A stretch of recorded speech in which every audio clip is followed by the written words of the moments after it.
l'invitation d'être venu ce samedi matin au programme de préparation aux certifications du PMI. Nous sommes l'équipe de PM4 au complet. On parlera des standards. On parlera du PMI, c'est le Project Management Institute. On va parler des certifications PMP et CAPM. Et bien sûr, en la fin, on va parler de la question difficile, ça coûte combien? Toutes les questions que vous avez, on va essayer de les répondre.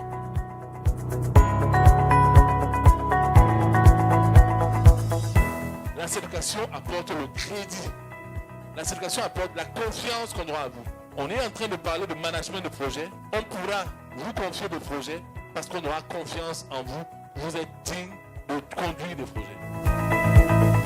Nous allons vers un monde de standards. Un monde où la compétition n'est plus locale. Il n'y a pas de recette miracle à pas bosser. Soyez aux standards mondiaux. Soyez world class. On va se rendre compte qu'il y a un changement dans votre manière d'être. Vous grandissez. Vous allez avoir un langage unique. Mais la valeur de référence, c'est le PMBOK. Et je vous invite à la fin de cette session-là à ne pas vous laisser distraire par les montants. C'est le moment d'y aller. C'est un standard, il faut pouvoir le faire. Si vous êtes placé ce matin, malgré la petite pluie, c'est que vous aviez dans votre cœur une envie de dire « Je veux être marketable sur le plan professionnel. Je veux avoir une meilleure position pour mieux me vendre. Donc, je veux avoir une meilleure compétence. » Arrêtons-nous un instant et posons-nous la question, c'est quoi la compétence? La compétence, c'est trois choses. La première chose, c'est d'abord le savoir, le diplôme universitaire. La seconde chose, c'est l'expérience. Vous allez vous poser, qu'est-ce qu'il a fait? N'est-ce pas? Et le troisième pan de la compétence, c'est le leadership.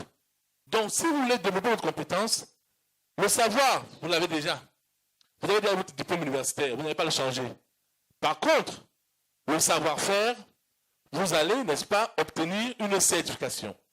Vous savez, la certification va vous apporter le crédit. Le renforcement de votre capacité est un voyage. Et ce voyage, on va le faire ensemble. On va vous sensibiliser, n'est-ce pas? Et ce cycle de vie concerne tout domaine que vous voulez apprendre. On va développer votre compétence. La compétence, c'est la capacité à utiliser les outils et techniques du domaine. Pour nous résumer, le cycle de vie, c'est 4 choses. Sensibilisation, compétence, maîtrise et expertise. Et nous allons nous arrêter à la compétence. Nous allons vous rendre compétent en management de projet et vous lancer dans une certification qui prouvera que vous êtes compétent, que vous êtes capable d'utiliser les outils et techniques du management de projet. Voilà l'enjeu. La question qu'on se pose, est-ce que ça vaut la peine de faire ce programme? Est-ce que ce ne serait pas un choix, on va souffrir pendant 4 mois, et puis après, on ne pourra pas se vendre? D'accord? La question que je vous pose à vous, est-ce que vous pensez qu'on a des projets à Abidjan?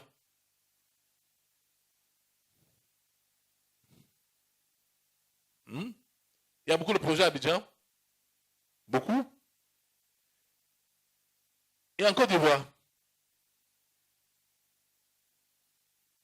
Ce que vous dites ici, c'est versé. Hein? C'est versé. N'est-ce pas? Est-ce que vous pensez qu'il y a des projets en Afrique? Là-bas, c'est vraiment versé. L'Afrique est le seul continent qui se construit encore. Donc, c'est le continent des projets. Maintenant, la question qu'on se pose, est-ce que vous pensez qu'il y a beaucoup de chefs de projet africains qui sont compétents? Quel est votre avis là-dessus? Vous voyez qu'il y a un problème d'offre et de la demande, n'est-ce pas? Il y a beaucoup de projets et peu d'Africains qui soient compétents pour être chefs de projet. Donc, qu'est-ce qui va se passer? La nature ayant horreur du vide, les autres vont venir nous construire. Et on va être spectateurs de voir comment ils construisent nos ponts, nos aéroports et nos ports. Mais on va faire ce qu'on sait faire, on va critiquer. Ah, il a mal fait ça. L'ouvrage de la certification en management de projet, c'est de dire, je veux arrêter d'être témoin de mon développement. Témoin parce que j'observe l'autre me développer. Devenir acteur de mon développement. Je participe de façon effective au projet d'Afrique. Vous comprenez la nuance? Je veux arrêter d'être témoin pour devenir acteur du développement de mon continent. Et c'est de ça qu'il s'agit. Le savoir-faire est de plus en plus uniforme dans le monde. J'aime cette phrase-là. La connaissance que nous allons vous enseigner à Abidjan, au Vallon, là, c'est la même connaissance que le gars qui est à Houston apprend. Ce n'est même pas différent. D'ailleurs, on va utiliser le même livre. Vous comprenez? Aujourd'hui, on a Internet, on a e-learning. Vous allez voir que nous faisons des formats en ligne. Et avec ça, nous enseignons, j'enseigne déjà qui sont dans la diaspora, en Europe, au Canada, j'enseigne des gens qui sont en Chine, n'est-ce pas? J'enseigne des gens qui sont à Goma, j'enseigne des gens qui sont en Afrique du Sud. On n'a plus de frontières. C'est une opportunité extraordinaire, Internet. D'accord? Le message que nous adressons aux pays africains qui disent qu'ils vont être pays émergents, c'est que l'émergence de l'Afrique, c'est bien de construire des infrastructures, les ports, les aéroports, mais c'est aussi de construire des hommes émergents. Parce que si nous ne construisons pas les hommes émergents, les hommes qui sont outillés pour ces standards internationaux, qu'est-ce qui va se passer encore? La nature ayant horreur du vide. Les autres vont venir gérer nos infrastructures. C'est pas fini. Et on va encore critiquer dans les journaux et dans l'Observatoire démocratique. Hein, c'est pas ça, c'est le groupe qui est ici, non? Donc, il est important de construire les hommes émergents, des hommes capables, n'est-ce pas, de pouvoir gérer suivant les standards internationaux.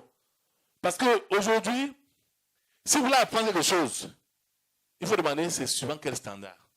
Vous devez vous développer un standard international. Ce à quoi nous vous invitons aujourd'hui, entre développement en management de projet, il s'agit d'un standard international qui s'appelle le PMI. Et c'est le Project Management Institute, qui est une organisation non gouvernementale créée depuis 1969, qui écrit, n'est-ce pas, les livres sur les standards internationaux.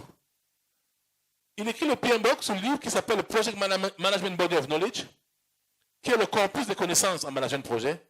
C'est le livre qu'on va lire. C'est le livre sur lequel on va vous sensibiliser. C'est le livre sur lequel vous allez passer la certification PMP ou CAPM. C'est un ce livre-là. Il y a d'autres standards. Il y a Implementing Organization Project Management, le management de projet. Il y a le management de portefeuille. Il y a l'extension de construction. Il y a l'extension gouvernementale et le programme management. Ce sont là des documents édités par le PMI sur les standards. Vous voulez gérer un portefeuille. Voilà l'état de l'art pour gérer un portefeuille. Je vous présente ici les différentes certifications que le PMI vous permet d'avoir. Il y a la première qui est le CAPM, Certified Associate in Project Management, qui est un assistant pour le management de projet. J'aime beaucoup cette certification pour les jeunes en Afrique. C'est quand vous êtes jeune cadre, vous devez faire un CAPM. Ça va vous immerger dans les standards en management de projet. Et c'est une bonne préparation, c'est une bonne introduction à votre compétence en management de projet. Et bien sûr, il y a le PMP qui a une conditionnalité pour être PMP. Il y a un dossier d'éligibilité, vous devez démontrer les 3 ans d'expérience dans les projets. Donc, ensuite, on a le PMI ACP qui est le Agile. Vous savez, c'est la mode un peu maintenant, agile. Tout le monde doit la ségrégation agile. Il y a le portfolio management. Il y a le risk management professionnel. Il y a le scheduling professionnel. Il y a le PGMP, programme management professionnel. Et puis, il y a le professional in business analysis. Nous allons faire cette année le PBA d'ailleurs. Quelques chiffres. Voici le nombre de certifiés PMI qu'on a dans un pays. Vous voyez que le Maroc a 668 certifiés PMI. Le Cameroun a 396. Ça, c'est normal. On va commencer là-bas. Donc, c'est normal. Donc, ils ont bénéficié de ma présence parce que j'ai vraiment milité beaucoup. J'ai évangélisé là-bas beaucoup. Et le Sénégal aussi. J'ai fait un tour au Sénégal avec mon équipe. Et donc, on a aussi travaillé au Sénégal. Ils ont eu l'opportunité d'avoir quelques certifiés de PMI. Ils ont 277. La Côte d'Ivoire, bon, j'allais dire je viens d'arriver, c'est faux. Je ne viens pas d'arriver. C'est un peu plus difficile. Quelle est la difficulté à j'ai en Côte d'Ivoire? Pourquoi il n'y a que 170? Parce que Abidjan est doux. C'est insuffisant d'avoir moins de 200 PMP en Côte d'Ivoire. C'est très insuffisant. Ce n'est même pas acceptable. Nous devons être à 1000. Comme ça, on peut développer la Côte d'Ivoire.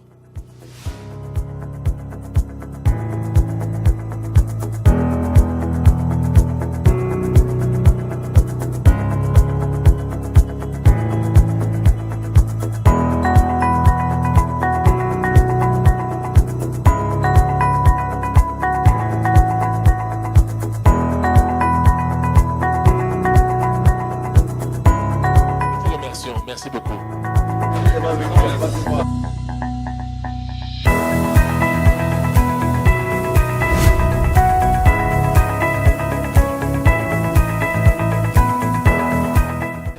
Ça a été une session pleine d'informations, d'insights sur les raisons et les motifs qui peuvent amener quelqu'un à passer ce certificat. Et je pense que l'une des raisons pour lesquelles j'ai décidé de prendre part à cette immersion, c'est de pouvoir élever nos standards en matière de gestion des projets et pour être compétitif sur le marché international, parce qu'aujourd'hui, notre monde est beaucoup plus ouvert, beaucoup plus globalisé, il n'y a plus de frontières, que ce soit au niveau économique, au niveau des ressources humaines. Donc aujourd'hui, vous allez vous retrouver en tant qu'Ivoirien à être en compétition avec des personnes qui ont été formées aux États-Unis avec des normes internationales, et il est important pour nous en tant que jeunes Ivoiriens de pouvoir nous inscrire ou nous mettre à ce niveau de normes-là pour être beaucoup plus compétitifs sur le marché de l'emploi. La session a été, je vais dire, elle a été presque parfaite. Nous avons eu toutes les étapes concernant la formation, et c'est une formation qui donne envie en fait d'adhérer. Me concernant, je ne suis pas encore prête parce que bon, il y a pas mal d'étapes à franchir avant de prétendre à la formation. Sinon, c'est une formation que je recommande à tous ceux qui sont prêts. Je dirais que je suis satisfait de ce que j'ai appris aujourd'hui. Je compte le faire. Voilà, donc c'est la raison pour laquelle j'ai tenu à être présent aujourd'hui, pour avoir le maximum d'informations qu'il faut pour pouvoir m'engager. Nous sommes aujourd'hui dans un monde dans lequel nous avons des standards et des normes. L'important pour nous de ne pas seulement se limiter à des projets locaux. Et longtemps, j'ai reçu l'information qui concerne le PMP sans savoir exactement ce que cela représentait. Voilà, donc aujourd'hui, avec les informations que j'ai reçues, je pense que je suis éclairé sur le sujet.